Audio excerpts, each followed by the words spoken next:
Good afternoon, everybody, and thank you for joining us for Wellness Wednesday. This is PSS Life University's Wellness Wednesday. We have special guest joining us today, Liza Mordkovich, who's going to give us some really great information on cognitive behavioral therapy techniques to cope with anxiety. We're going to launch into the presentation soon. We're just admitting a couple of more folks. As we like to do, we give everyone a couple of minutes just to get their audio adjusted, make sure everybody that registered comes in. So we will begin this webinar shortly. Thank you for being with us. Hi again, everybody. So thank you for joining us. I do see a couple of more folks signing in. We do have a bunch of folks registered for this event. So like I said, I'd just like to give everyone a chance to get adjusted. This event does run from 2 to 3. So we have the 60 minutes and we look forward to a lovely presentation. And as always, at the top of the hour, we like to give a quick introduction to PSS, Life University, and our programming. So you guys can sit tight for that. And we will begin shortly. And as per usual, these events are recorded. Sometimes they do wind up on YouTube. So I'd like to give everyone a heads up about that. If there is some objection, you guys are more than welcome to put it in the Q&A box, but we just like to give you a caution. If you've yet to see PSS's YouTube channel, I highly encourage you to check that out. There's amazing resources on there, expert panelists in all different fields who do great webinars, very informative stuff, anything from elder law attorneys doing estate planning to wellness practitioners and everywhere in between, chair yoga and Medicaid applications. So anywhere in between, right? So we try to meet all the needs and special needs of caregivers and people in approaching elder years. So I encourage you to check that out. And again, please know that there is a chance that if this recording is chosen, it could be featured on YouTube. So we like to just give everyone a heads up about that. I do see that we have our attendees coming in. So again, it's 2:03 and this event is from 2 to 3 p.m. So I'm going to go ahead and turn it over to my colleague, Juliana, fellow PSS care consultant, and we're going to do our introductory slides, a little bit about PSS, and then we are going to introduce our lovely panelists today. Hi, Julie, how you doing? Let me just get Julie unmuted and we're good to go. There we go. All right, we're up and running. All right, Jules, tell me when. Next slide, please. Welcome. Hi, thank you. All right. We're ready to go. All right, next slide. All right, welcome everyone. Hi, happy National Caregiver Appreciation Month. Thank you for joining us and happy Wellness Wednesday. So we're very excited to have Liza, and I'm so sorry if I butcher this, Liza Mordkovich. Yeah, maybe. But yes, we're very excited to have Liza with us today for Wellness Wednesday. We're just really excited for this exciting presentation. Just a little bit about PSS. So PSS is an innovative multi-service agency whose mission it is to strengthen the capacity of older New Yorkers, their families, and communities to thrive. And this is brought to you by PSS Life University, which offers educational and other programming online and at our 10 local centers and other locations, and are all designed to help older adults stay healthy, engaged, and connected. Right. And Jenny and I work for a program called Circle of Care, and Circle of Care provides free personalized support for those who are caring for someone who is frail, chronically ill, or has memory loss, such as Alzheimer's or any other type of dementia. And we also have our grandparent family apartment building, which is located in the Bronx, and that is for a family member who is not a parent taking care of a child. All right, some of our other programs, we have our Coming of Age program, which inspires those 50 and older to live with passion and purpose. And we have our 10 local centers to help older adults stay healthy, engaged, and connected. And we always welcome volunteers to help deliver our services to the community. All right, if there are any questions, so we don't have a comment or a Q&A box for this. So if you do have a question or a comment, I think there may be a raise hand feature. Yes, you can raise your hand if you click where it says participants, and you can raise your hand, and we will get to you. All right, and yeah, so these are some of our websites. So if you are interested in learning more about us, I highly encourage you to visit our website at psscaregivers.org. All of these webinars are recorded and do get posted on our resources page.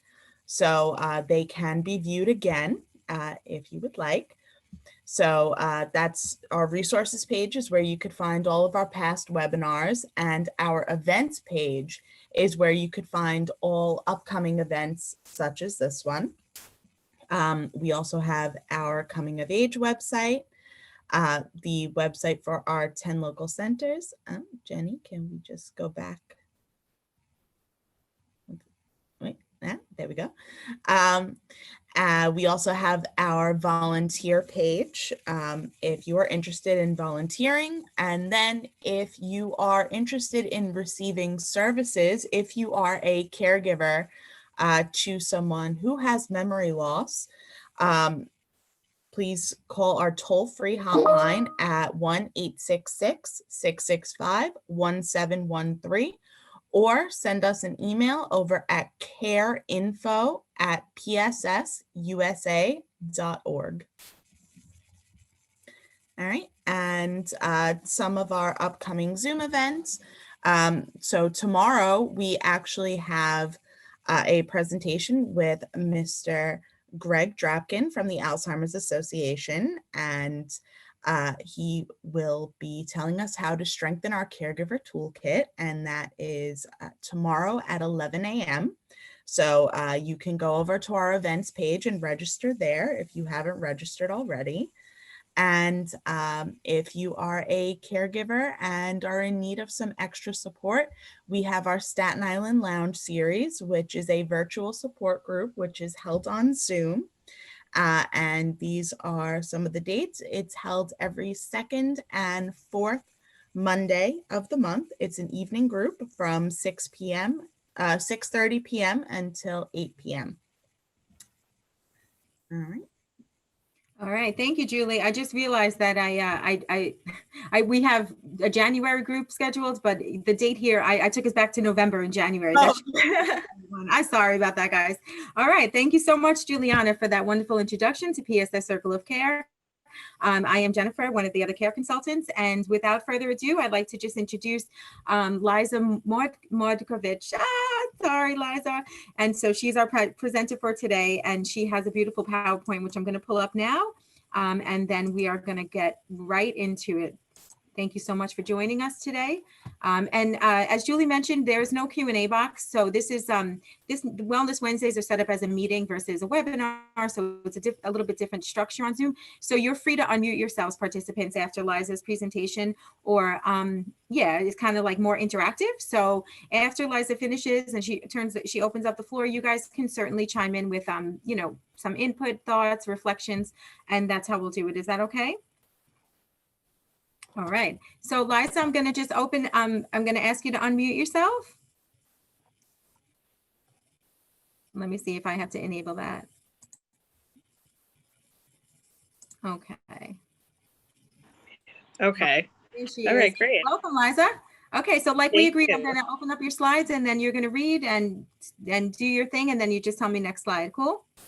Okay, that's great. Well, firstly, thank you for having me. Well, this presentation is going to be about stress, specifically about stress management. And I'm going to go through this presentation, and then afterwards, I'm going to lead you in a mindfulness exercise. All right, where did the presentation just go? All right, great. So next slide. All right, just a brief introduction about who I am. My name is Lisa Morkovich.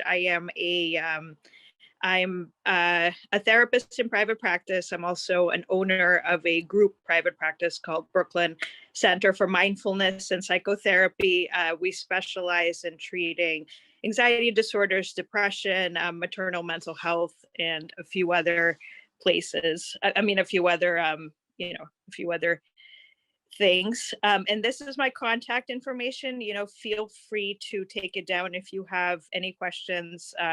If I can be of support at any point, please feel free to shoot me an email or get in touch. All right, next slide. All right, so caregivers. Firstly, I want to say that you do such important work. And like the expression that it's so important for you to put your own oxygen masks on before you can assist other people. Self-care and your own preservation and your own well-being is so important. So as caregivers, you are at higher risk for stress, depression, anxiety, and trauma and secondary trauma. So just to quickly go through definitions of what these terms mean. Anxiety, some red flags are restlessness, constant worry, insomnia. That includes falling and staying asleep, racing thoughts. Depression could be loss of pleasure in things that you once enjoyed, under overeating, feelings of hopelessness, isolation, sad feelings, empty feelings. Trauma, secondary trauma, it's a reaction to sudden or chronic deeply distressing experience. So secondary trauma also suggests that witnessing somebody else going through a difficult experience can lead to your own trauma. So next slide. All right, stress in the body. I promise this is going to be the only sort of clinical slide that I have, but thought it would be important just to include this. There is a part of our brain called the hypothalamus, and it connects both our nervous and our endocrine system, and it helps maintain sort of a sense of balance, homeostasis in our body. So our body, our body has mechanisms for maintaining and striving for balance. And when your body is not balanced, there are certain alerts. Like, for example, when your body needs food, you feel hungry, right? When your body needs liquids, you feel thirsty. When your body temperature drops, you feel cold. And our emotions are very much also like a form of alert systems that are letting you know that there's something going on. So emotions are a form of communication. So again, our body strives for balance, and has techniques to achieve this balance. Like, for example, when you feel hot, you sweat, and that's your body's way of cooling down. When you chronically experience hunger, your body's metabolism slows down. When we're sick, our immune system takes over. When we're stressed, there's a stress hormone that gets triggered in our body, which triggers the fight, flight, freeze response. I'm sure some of you have heard what this is, heard this term before. So when you are stressed, your heart begins to race, your breath quickens, your muscles begin getting ready for action. Your body goes into this state where you're preparing yourself to either fight off whatever is, attacking you, or at a threat, flight, so you run away, or you just freeze. So and that's an important defense mechanism to have, because obviously if you're really at danger, you want to be able to you want to be able to protect yourself. Like if a lion attacks you, you want to be able to have a technique and a system where you can run away. So that's where fight, flight, freeze is actually really, really important. So next slide. The problem becomes when there is either chronic stress or when you don't have the ability to be able to manage stress. So stress on the physical body. Stress can lead to headaches, tension headaches. Stress can lead to heartburn. Stress can actually increase stomach juices, which increases heartburn. Stress increases depression and anxiety, weakens the immune system. There's a risk of heart attack, increased heart rate, and high blood pressure can damage arteries. Stomach aches, very frequently there's GI issues associated with stress. There could be fertility issues. Tense muscles can lead to back aches, teeth grinding, pains in the body can affect sex drive. So next slide. So stress management techniques, these are just a few, and we're going to get into what all of this means. Therapy, I'm a very big advocate for therapy, especially if you're finding that, that your usual go-to coping strategies are not working, that you're experiencing more anxiety or more depression than you used to. Or if you're just going through a difficult time and you feel like you could use the support, therapy works. Another stress management techniques, identifying which thoughts are making stress and stress management worse. I'm going to get into what that means in a bit. Mindfulness strategies, also, I'm going to get into what that means. Meditation, having a meditation practice can be really, really beneficial. There's wonderful YouTube videos available that you can just Google, for free. And there's, all sorts of guided meditation. Social support, so important to have a social support network around you, like wonderful programs like this one, social support groups, friends, family, people that you can talk to, people that you trust. Techniques to recharge. This is where self-care practices and also having fun, because, having fun can certainly help. Really, really comes into play. Self-care is huge, right? Relaxation and deep breathing. So, relaxation looks different for one person than in somebody else. Some people really enjoy taking baths, lavender oils, going for walks. Deep breathing exercises. When you do deep breathing exercises, make sure that you're breathing from your abdomen area and that you're deliberately slowing down your breathing. So what that means is when you take deep breaths, you want to watch your sort of stomach, descend, like get bigger, so to speak, and then slowly exhale. You don't want to be breathing from the chest area because that's going to cause you to hyperventilate. Acceptance and radical acceptance. I'm going to get into what that means. Those are really powerful tools. And movement and exercise. Movement and exercise is very important. If exercise doesn't look like going to the gym for you, just going for a walk, it can really help with stress management. All right, next slide.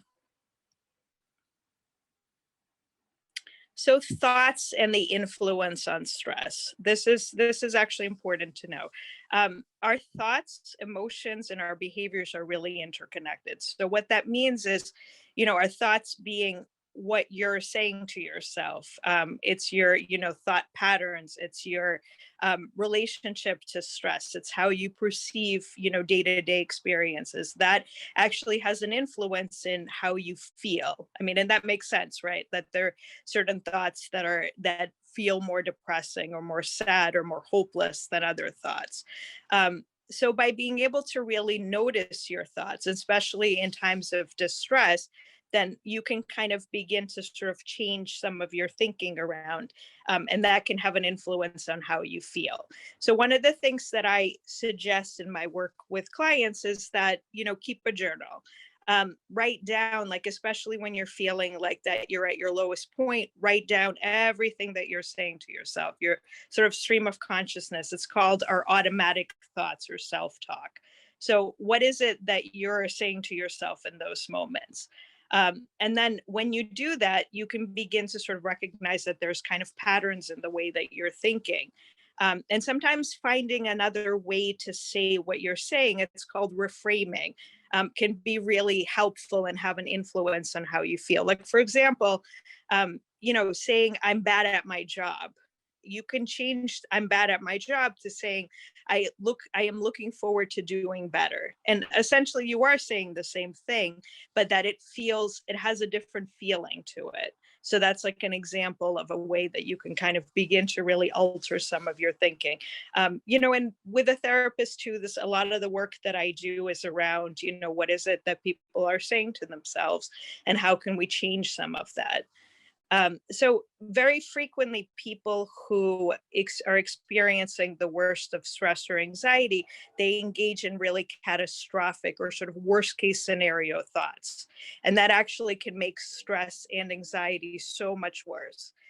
So for example, it's like, you immediately thinking that everything is doom and gloom, that the worst case scenario is going to happen. Like you make a mistake at your job and you think that that's it, I'm going to get fired, right?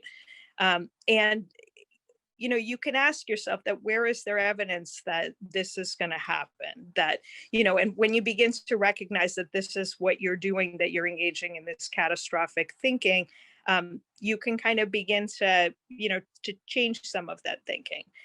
Another technique is when you check yourself. So, what's coming up for you in this present moment? What are you thinking? What are you feeling?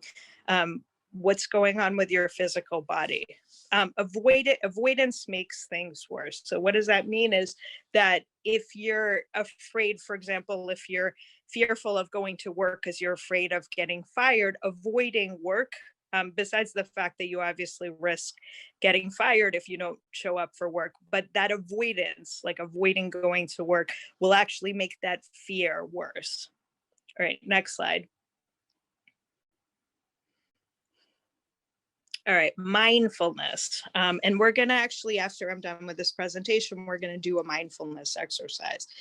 Mindfulness really means being in the full awareness of the present moment. It's sort of like if you could take a snapshot of what's going on right now in this present moment. So, where are you sitting?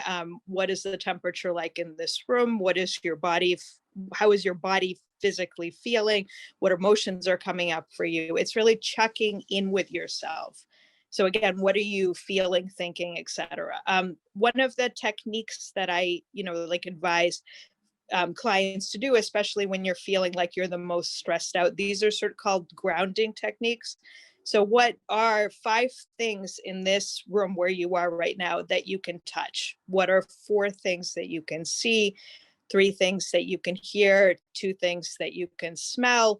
1 thing that you can taste? And you can play around with those numbers. So when you do mindfulness, you observe. So you're observing what's going on, both internally and externally around yourself.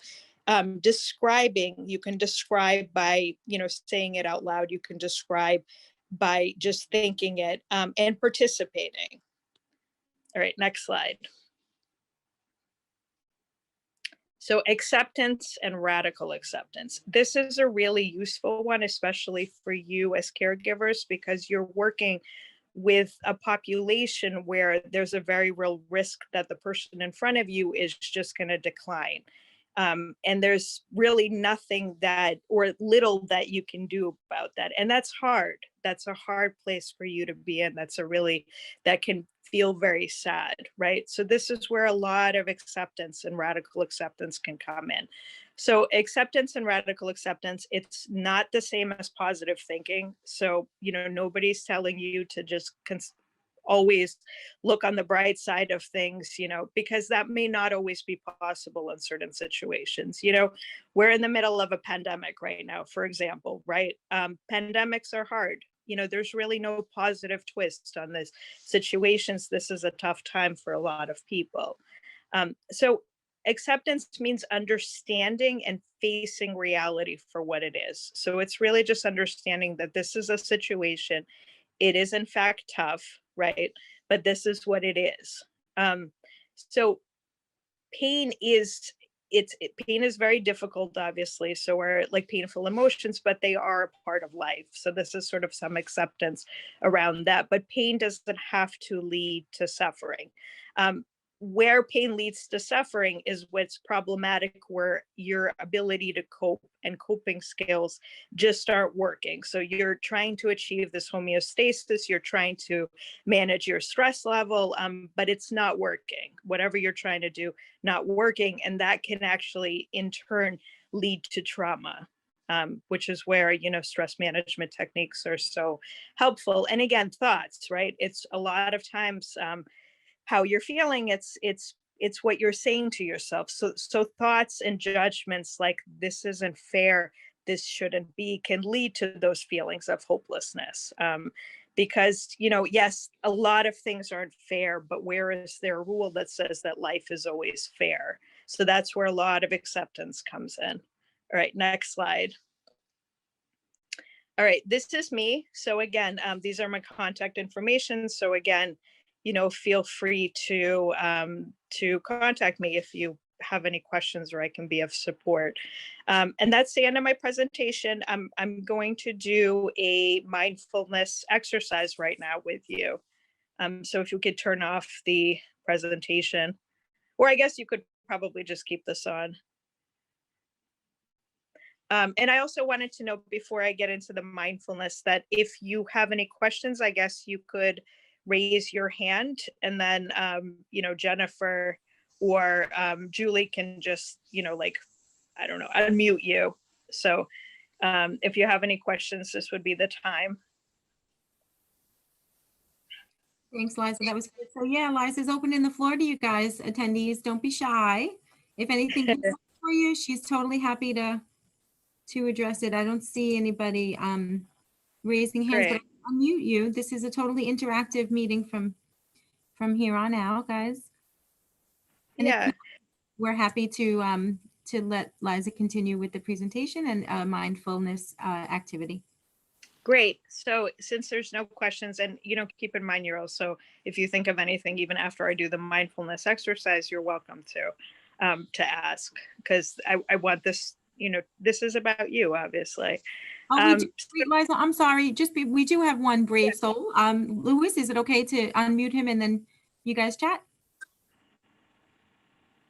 Or did you want to do the exercise and then open it up again? No. Don't we unmute? Absolutely. Okay. Louis, I'm going to ask you to unmute and Liza's going to take your question. Thanks so much. All right. Thank you. I couldn't unmute myself, so that's okay. fine. You're good. We can hear you. No, I'm good. All right. The question is the following. I'm not a caregiver anymore. I was last year, but my mother-in-law, she passed away. But still, I'm retired, and I stay at home. And I have found myself lately, due to the pandemic, helping youngsters, not even older people. I'm 61, but it's all kinds of my nephews, my nieces. They seem to be depressed. They're people in their 30s working from home now. They used to have an active life. My daughters, the same way. And so I think the depression, anxiety has come to a more general population that you wouldn't think of. So my question is, how can we help them alleviate in a matter in which they don't feel so isolated and alone? Right. And that's a really great question. I mean, again, this is a tough time and people are very realistically, and understandably, they're feeling isolated, and that those feelings of isolation can absolutely lead to feeling depressed. I mean, it's not a sort of one size fits all type of an answer, because it really depends. What are some things your nieces and nephews, what are some things that they enjoy? Right? Like what are some times of day or activities that they do that makes them feel a little bit less, depressed and anxious? And why are they depressed and anxious? Is it sort of like the anticipation of what might happen? Is it like the lack of structure within their day? Is it like missing their friends? You know, what is it that's causing them or like triggering some of these feelings? But also really just connecting to other people is very important. You know, online support groups, if they have the ability to do that, obviously working with a therapist can be very helpful. But I would say that, you know, really explore what it is that works for them, that when they get down, you know, what are some things that work for them to bring them up, and to sort of do more of those things. Thank you, Lisa. That's a very good answer. I follow Okay, that. Thank you. sure. I'm glad I answered your question. Thanks for participating. Thanks for coming back, Louis. I'm going to mute you now. And then I did see someone else raise their hand, but she took it down. So I think, Liza, we're good to go ahead with your exercise. Thank you. Okay, great.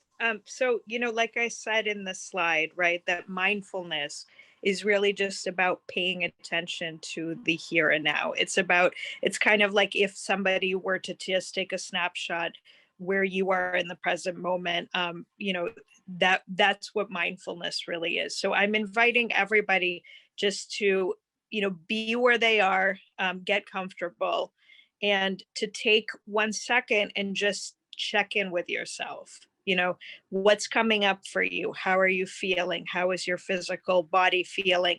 What's the temperature like in this room, in the room where you are? You know, where are you right now in the here and now? So I'm just going to give you like about 1 minute just to do this and check in with yourself. You know, you don't have to do anything. You don't have to just check in again with yourself. All right. Whenever you're ready.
All right, that's been about a minute.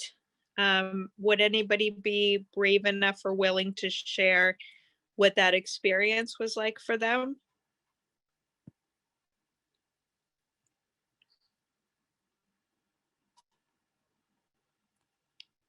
Did anybody find it hard to sort of sit in the present moment?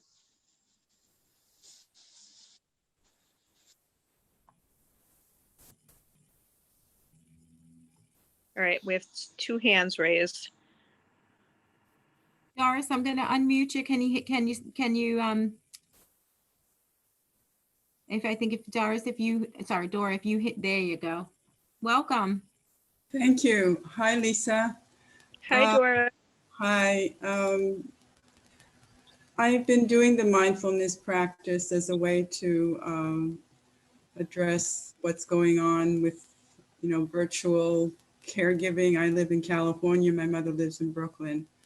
And it's caused a lot of anxiety because I wasn't able to visit with her in September. And, you know, there's a lot of what ifs and worries that have come up.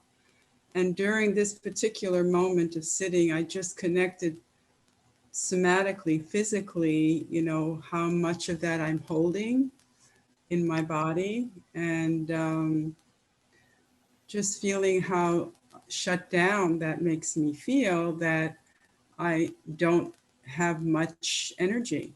to do the things that I need to take care of at home for myself. And even the recognition of that is good because I'm feeling, so this is why I need to, be participating in some sort of social interaction, because I am feeling very isolated in this process of having a mom who's 94, does not hear, does not see well. And I feel oftentimes when I try to help her, I'm meeting a wall.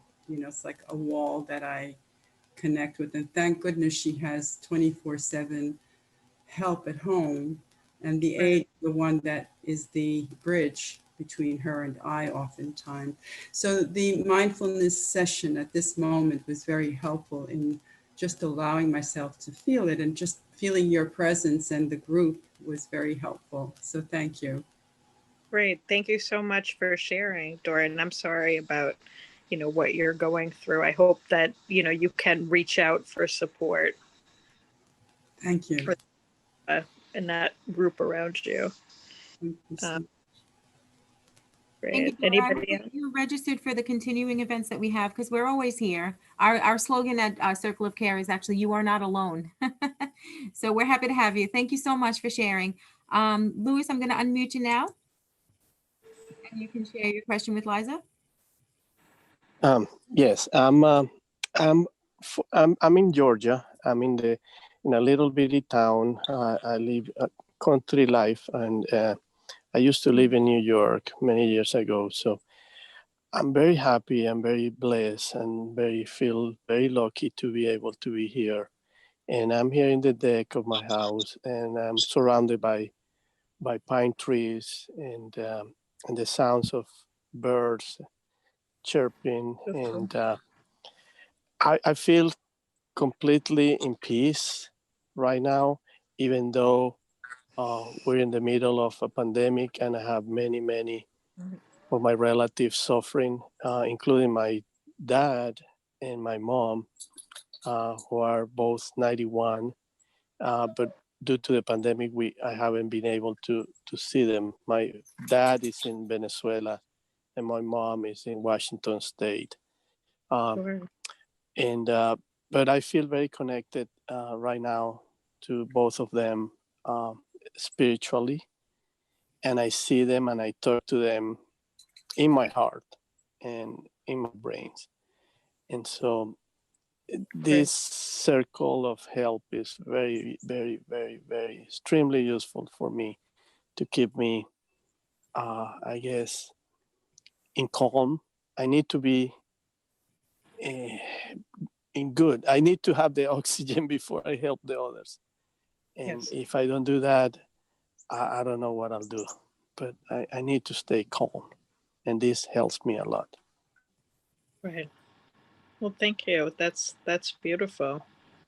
I'm glad that this helps you to be able to stay calm. And Dora brought up a really great point that sometimes, we function on autopilot so frequently, right? Like you kind of go through your routine and go through the notions of the day, that people really oftentimes don't get that opportunity to really even remember to check in with yourself. I mean, how many of you have worked a whole day or been through a whole day and you were like, wow, I haven't had water today, I'm really thirsty, because you forget, right? So this is where it's so important to, take time to just check in and see what's coming up for you, right? Can't forget yourselves. Any other questions or any other comments? Hey guys, I'm not sure what happened to the screen. This is Jenny, but on my end, I just lost all of the stuff. We're getting it back. Yeah, I actually have a question, Liza. I'm just curious to know if there's I mean, you're in the field, you have your own practice. I would imagine you're seeing an increase in anxiety and maybe irrational fears, people not knowing in these uncertain times. Yes. So it's pretty common. So people that are feeling it, like they're not alone in that, in other words. Right. I mean, there's definitely collective anxiety going on. It's not just, you're not alone. It's like the motto, right? That this is a very difficult time. It's a very scary time. And that's, that's just to be expected. And it's kind of like there's whatever you can do to make things a little bit easier for yourself, or whatever you can plan to have to, include things that you enjoy, to include some fun in your life, or some relaxation in your life, that those things can help.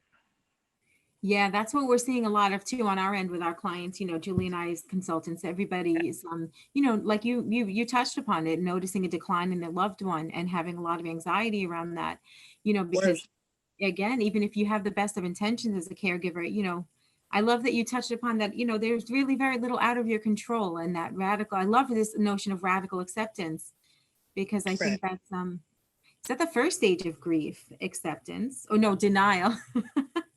Right? Yes. Yep. Acceptance is the last stage, right? And again, acceptance is not the same as saying that everything is okay, because everything is not okay. And, you can't fool yourself into thinking that everything's okay when things are just difficult. There's nothing easy about seeing a loved one decline right in front of you and really not being able to do anything about it. That's hard. And there's no positive spin to it, just like there's no positive spin to living through a pandemic. This is just a really tough time. And it's kind of like when you can kind of face that and face your feelings, then you can begin to really move forward from what you're feeling, right? Thank you. Yeah, that's absolutely true. I think facing it head on, you kind of, you don't prolong or delay, the acceptance, and you can work through it, and get to the other side of it, maybe, a little quicker, or a little less traumatized. So does anybody else have any thoughts or reflections? Again, this is an interactive meeting with our clinical social worker, our therapist, and she's opening the floor to you guys to kind of weigh in. Maybe you have some insight, maybe you've done some therapeutic stuff that you could share with the group that's worked for you. Your experience. I'm not sure who is a caregiver and who's not. It doesn't, the focus, this is a caregiver support program, but we understand that not everybody that signs in is dealing exactly with that, but you're welcome to share reflections on anything you might be going through. Yeah. I noticed that some people are out of state, which is really cool. We're in New York. It's actually really pretty here today. Right. Yeah, and it doesn't even matter where everyone's located, because you're all going through very similar experiences, and this is where groups like this can function as like a support for you, so you don't feel that you're alone in your experiences and feelings, right? Right.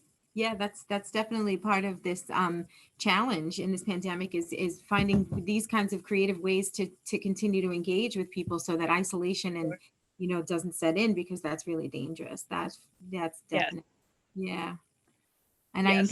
I commend all of you guys who are, brave self-care, radical self-care revolutionaries. You're taking the step to stay engaged, because some people won't.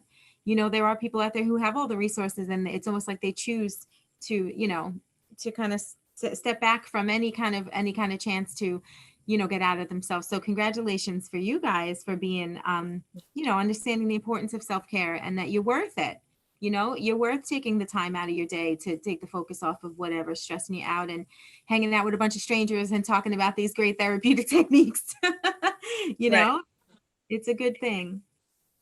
Yeah, and I should note that caregivers in general tend to forget themselves the most, right? It's so easy to get wrapped up in somebody else, that you tend to forget about yourselves.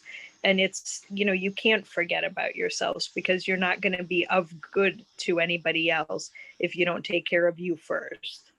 Absolutely. So, prioritize yourself. Absolutely. I think Lewis is raising his hand again. Lewis, am I right? I unmuted you. Did you mean to raise your hand? Yes. I have a question, and this is, I've been a caregiver for many years, and it just happens that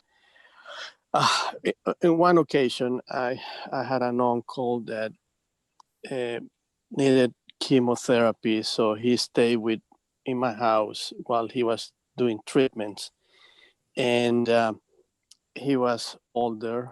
He was in his 80s, and he was a professor in audiovisual arts. So he knew a lot about photography and painting and this and that. So I had the idea. I asked him, "Do you want to paint?" And he said, "No, I don't really want to paint. I like to, yeah, but maybe if you bought me something, if you bring me some materials, I'll paint." So I went and bought him a bunch of canvas, um, not big ones, the 8 by 11 size, and I bought a set of paint, all paintings, and he started painting. And in the 2 months that he stayed with us, he painted about 12 of those, little portraits. And he even made a self-portrait of himself. And he painted, his house where he grew up. He forgot about his chemotherapy, and I was so happy. And we still have some of the painters. He passed away. He went home and then passed away, but he left us a legacy. And he took some, and we kept some, and but I don't know if that. I tried that with my dad. I tried with my mom, but they're not painters. They have been trying to. I have focused on history of the family and trying to assess, information and getting busy, write their memories, and so on. So I don't know if that helps them, but it seems to excite them, and so I'm continuing with that line. That's wonderful. It sounds like you've sort of found something that works. And that's a really great point that, painting can be wonderful. So maybe that's something that you could even do with your family members too. And that therefore you could get into that practice yourself. That can be helpful also, that whatever coping skills you're suggesting for, the individuals that you're caring for, you can do it with them, and that therefore you're also taking care of yourself, right, in the process. But yeah, I mean, painting is wonderful. Thank you, Lois. Yeah, one of the things we do, Liza, with Circle of Care is we have one of the deliverables, is join enrichment. So ideally, that's getting, and in normal times with in-person events, we had much success with getting caregiver, care receiver together for an activity. And Louis, what you shared, it makes me think of one of the activities. I think we have one coming up tomorrow, virtual, of course, but scrapbooking. So because it's very focused on memory, because we're dealing with people who are dealing with memory loss and a dementia dementia diagnosis. So, again, we've seen so much success, and it's very enriching when they get together, and it's his hands, so it's tactical. They're touching things, they're going through pictures, and for that time when they're engaged in activity, it's really meaningful for them. Yeah. So that, and you do art therapy as well. I do. Yeah, I do. And I think that, art therapy can be absolutely fantastic. It doesn't necessarily just have to be for artists. Like what Jennifer just mentioned, that things like scrapbooking, right? Like looking through a magazine, cutting out images that you like and arranging them on a piece of paper, making a collage. I mean, the point is really just to find something that you enjoy doing. You don't have to be an artist in order to do art therapy at all. Right. Even things coloring or doing arts and crafts, it can be very therapeutic and can be relaxing. It's a great distraction from what it is that's going on, in the whatever around you that's going on. So it can be great. Yeah, that reminds me of the popularity of these adult coloring books. I know that programs like the the structured program that we're familiar with, we had stuff like that, and it was really fulfilling for people to going through recovering from trauma. I know that you have one of your specialties. I was viewing on your website is life transitions, so helping clients cope with going through. And we emphasize that caregiving is like this major, right? Yep. Yeah, where it's like suddenly it's not just about you, right? Like you're in a very, very different role as a caregiver, and that's absolutely, and plus the individuals in front of you are going through a lot of transitions themselves. And Right. transitions can be very scary and very stressful too, which is where it's helpful to sometimes get your own support. You Are know, I you hope able that, to yeah. do you do family consultations, Liza, with you know, your clients who maybe need to tag in someone who needs to understand, you know, what they're going through? Oh, sure, absolutely. Just because, you know, it's taking care of family. I mean, a lot of times, like when there's any kind of illnesses, with somebody, it's the whole family that's obviously affected, right? The homeostasis in the family, the balance in the family is altered. So it is, I absolutely do, you know, family support and stuff and couple support, because, you know, the whole, what I was saying about secondary trauma, like that's very true for caregivers, that's very true for family members. It can be very traumatic to witness like a family member sort of go through an illness, and pass on. And absolutely, you know, and therapy works, it really does. So I hope that everybody in this group has, you know, if they ever feel like the need that they need that extra support, know where to find it. Yeah, that's important. You know what else is a traumatic thing that caregivers go through? You know, dealing Sure. with the medical providers, you know, that in and of itself, Yes. sitting on hold, you know, getting bounced around from provider to provider, you know, the whole, I mean, just the whole thing is a really it's like almost every aspect of it. It's physically draining, it's mentally draining, you know, it's Right. yeah, it's a tough thing. So that, yeah, you're right. Yeah. Liza's encouraging you guys, and you're doing it. You guys are a good example, all attendees of, you know, people that actually follow up on that self-care, you know, taking care of you. And we're Sure. proud of And you. We're proud of you for doing that, and we're happy that you're with us today. So great. we have 8 minutes left to the session.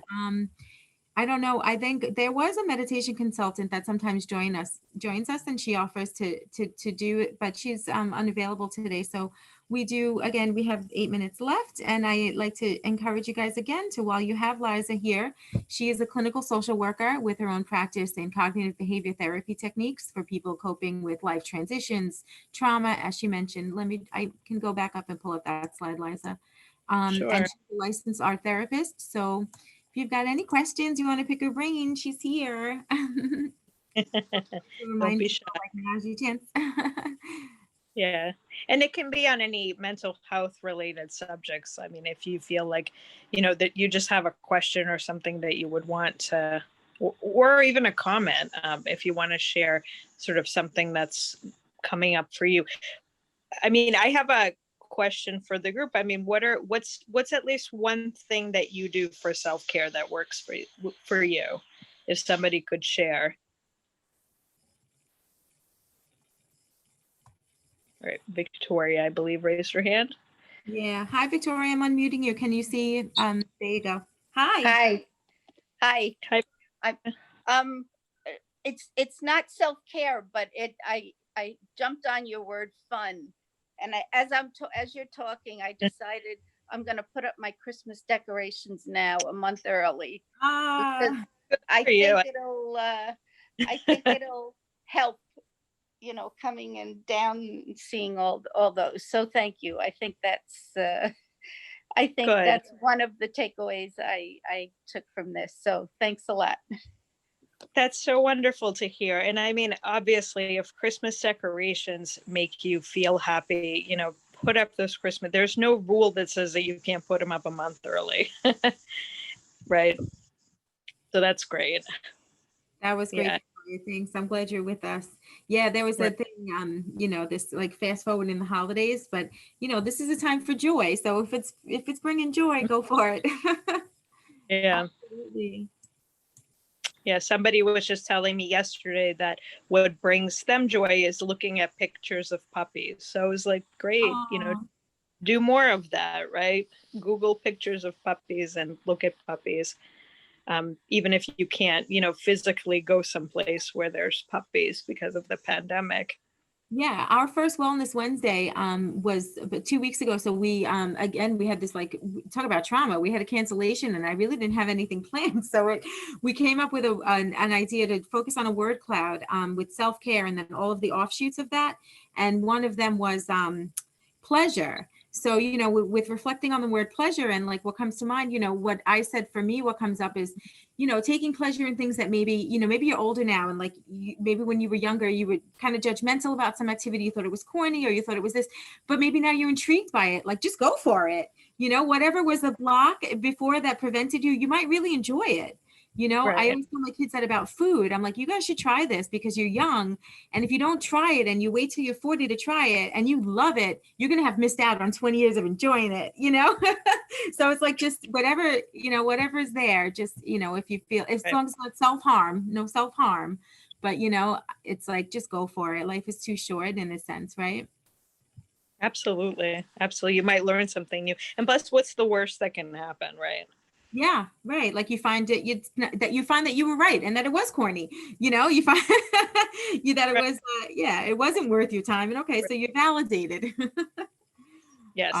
Yeah. Well, Liza, I want to thank you so much for being here again with us, and we hope to have you back at your availability. You were very gracious to do this and share your afternoon with us. And I'm going to, again, leave your screen up with your contact information, and we are 4 minutes to the end of the hour.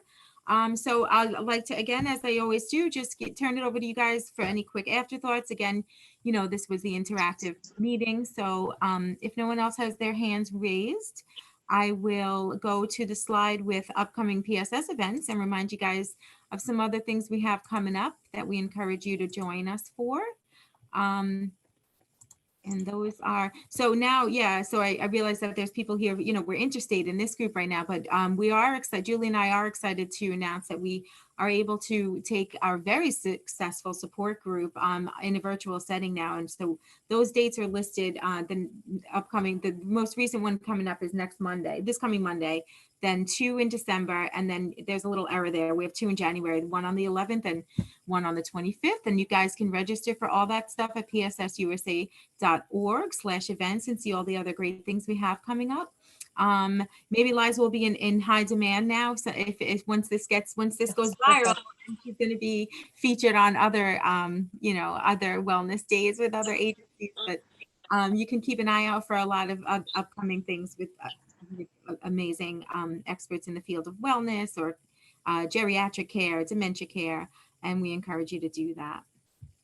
So if there is not anything else, I would like to conclude today's meeting and our Wellness Wednesday, and thank you so much for joining us. Liza, again, thank you so much. And Thank you for having me. Remarks? Great. Okay, guys, I'm going to say thank you again for joining us and enjoy the rest of your afternoon and do something good for yourself. And most important, stay happy, stay healthy, stay connected.